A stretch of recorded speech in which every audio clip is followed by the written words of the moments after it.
Pertama, saya itu tidak kenal yang namanya Ustadz Zaini Mustafa. Saya tidak kenal sama sekali dan saya tidak ada urusan sama orang ini. Yakin deh.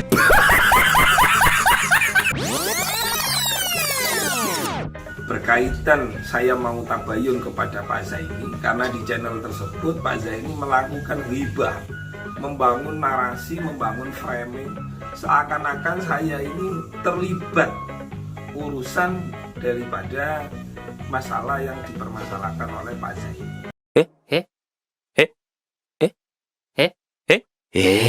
Termasuk membangun framing, membangun narasi di YouTube, menjustifikasi, dan perlu Anda ketahui bahwa Ustadz Yusuf Mansur itu di pengadilan menang semua.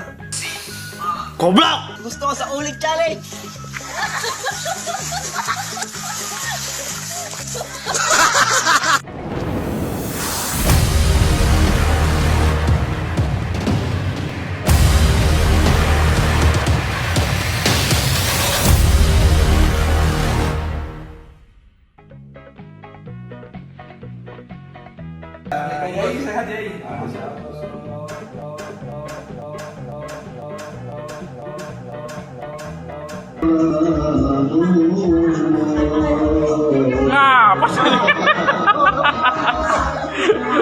Saya nggak perlu tanya terlalu dalam, tapi saya sudah bisa menyimpulkan bagaimana sosok Yai Yusuf Mansur. Saya nggak perlu tanya terlalu dalam, tapi saya sudah bisa menyimpulkan bagaimana sosok Yai Yusuf Mansur. Kiai yang baik. Yai Yusuf Mansur ini kiai yang mengamalkan betul innallaha ma'as-sabirin. Ampun. Sesungguhnya Allah mencintai orang yang sabar gitu. Dihina, dimaki, ini orang kok nggak marah, nggak laporan. Itu saya. Yang pantas gue. Iya, saya akhirnya mencari ini gimana caranya. Termasuk orang-orang yang sengaja kemarin melakukan gugatan. Itu kita laporkan semuanya.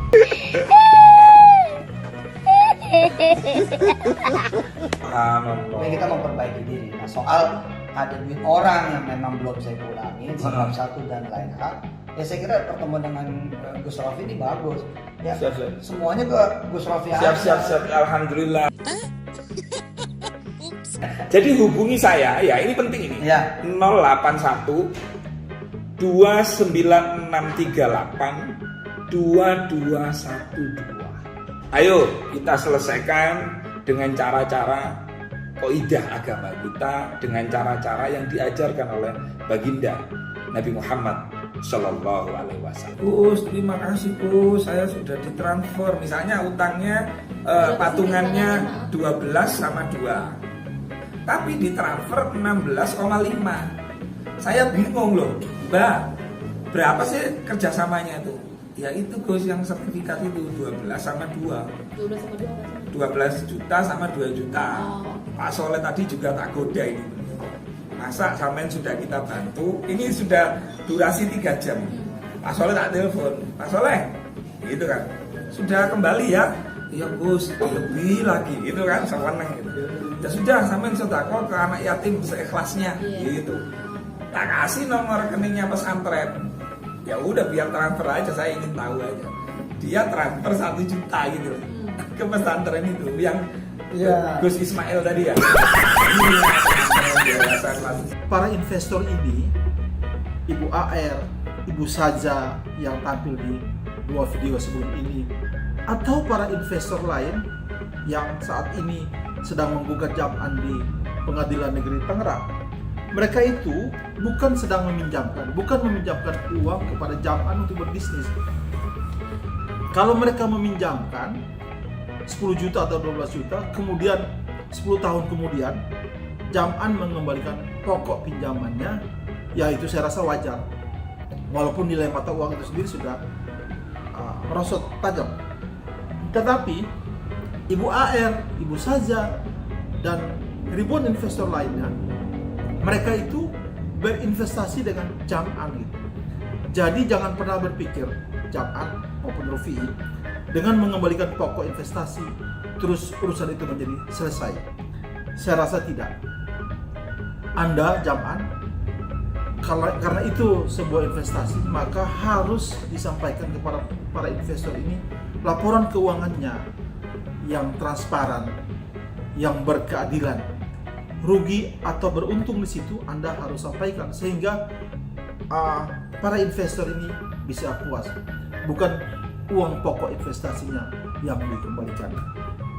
Berkaitan saya mau tabayun kepada Pak Zaini karena di channel tersebut Pak Zaini melakukan ghibah, membangun narasi, membangun framing seakan-akan saya ini terlibat urusan daripada masalah yang dipermasalahkan oleh Pak Zaini, termasuk membangun framing, membangun narasi di YouTube, menjustifikasi.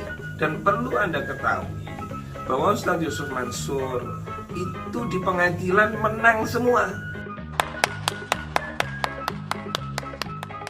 Di mana gibahnya? Pertanyaannya di mana gibahnya?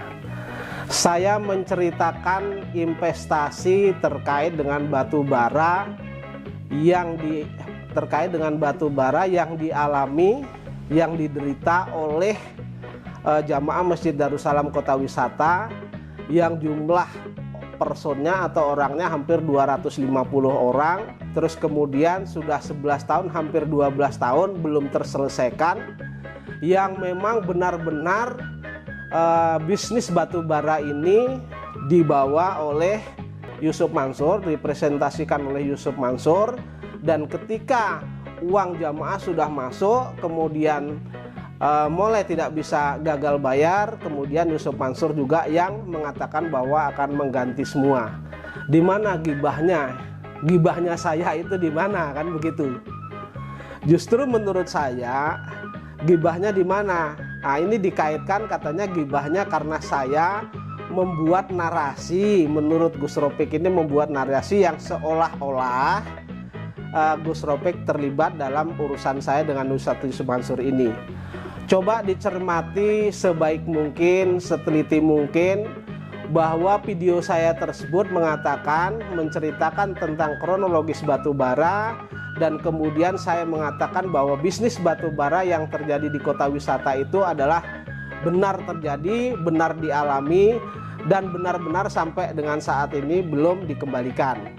Kemudian karena Gus Ropik ini selalu membuat narasi mengatakan bahwa Ustadz Yusuf Mansur itu belum pernah ada satu keputusan pun yang dimenangkan oleh pihak lawan, justru Ustadz Yusuf Mansur yang menang. Nah, justru ini sebenarnya adalah narasi yang bohong karena dua perkara yang dipegang oleh Pak Dapi itu putusannya NO, artinya ada cacat formil saja. Pokok perkaranya belum diperiksa karena kurang pihak, itu tidak ada yang menang, tidak ada yang kalah gitu. Gus Rofi'i ya, yang juga terkesan ikut campur dalam permasalahan ini ya, masalah-masalah isu seperti itu, padahal dia sendiri tidak tahu menahu, bahkan sedikit tahu ya terkait investasi ya, isu seperti itu. Dan mereka juga tidak, Gus Rofi'i juga belum sekalipun bertemu dengan ini kan, korban-korbannya gitu kan, yang mampu dirugikan gitu. Saya lihat Gus Rofi'i ini terkesan seperti pansos ya, suka ikut nimbrung ya, suka ikut campur urusan orang lain ya. Lihat saja urusan persoalan antara Pak Dodi dan Pak Faisal ya, terkait almarhumah Vanessa Angel, yaitu pasti Pak Fodi ada, Pak Gus Rofi'i itu ada di tengah-tengahnya gitu ya, seperti pansos gitu ya. Kerap kali muncul dengan tindakan-tindakannya begitu. Nah, Gus Rofi'i ini juga seringkali suka asal melaporkan padahal dia itu tidak ada legal standingnya. Dan saya duga Gus Rofi'i juga mengetahui akan hal itu gitu. Nah, itu tadi mungkin alasannya juga karena pansos semata begitu. Mungkin karena lagunya biar viral gitu ya, kan Gus Rofi'i cover lagu gitu ya, cover lagu dangdut gitu ya. Hanya rindu di hati. Gue udah bilang jangan ngaji sama Yusuf Mansur. Lu bandel sih.